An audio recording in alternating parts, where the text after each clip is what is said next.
اور وہیں MIM صدر اسدالدین اویسی نے انڈین ایئر فورس کے POK پہ کی گئی کارروائی کا خیر مقدم کیا. ساتھ ہی یہ بھی کہا کہ ہندوستان کو سیلف ڈیفنس کا پورا حق حاصل ہے.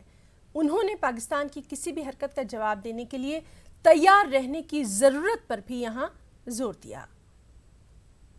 خیر مقدم کرتا ہوں، ویلکم کرتا ہوں، اور میں تو یہ امید کر رہا تھا کہ یہ 12 دن پہلے ہی ہو جائے گا، اور یہ صحیح ایکشن لیا گیا اور پورا ملک حکومت کے ساتھ ہے، کیونکہ دہشت گردی میں جو واقعات ہوئے ہیں، چاہے پٹھان کوٹ ہو، اوری ہو، پلوامہ ہو، تو جو آج جو ایکشن لیا گیا ہم اس کا ویلکم کرتے ہیں.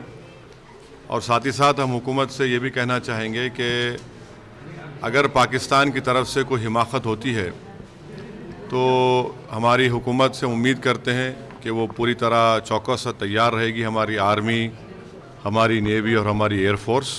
میں اپنی پارٹی کی جانب سے آج جو فیصلہ لیا گیا ہے اس کا خیر مقدم کرتا ہوں، اور امید کرتا ہوں کہ ہم حافظ سعید کو اور مسعود اظہر کو، یہ دونوں جو شیاطین ہیں، ان کا بھی ہم تعاقب کریں گے. ایئر فورس اور ہمارے آرمی کے فیصلے کے ساتھ کھڑا ہوں.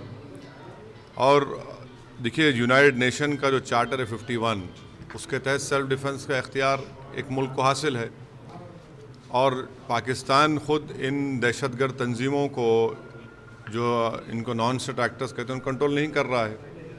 تو ہم نے ایکشن لیا ہے، اس میں کوئی غلط نہیں ہے.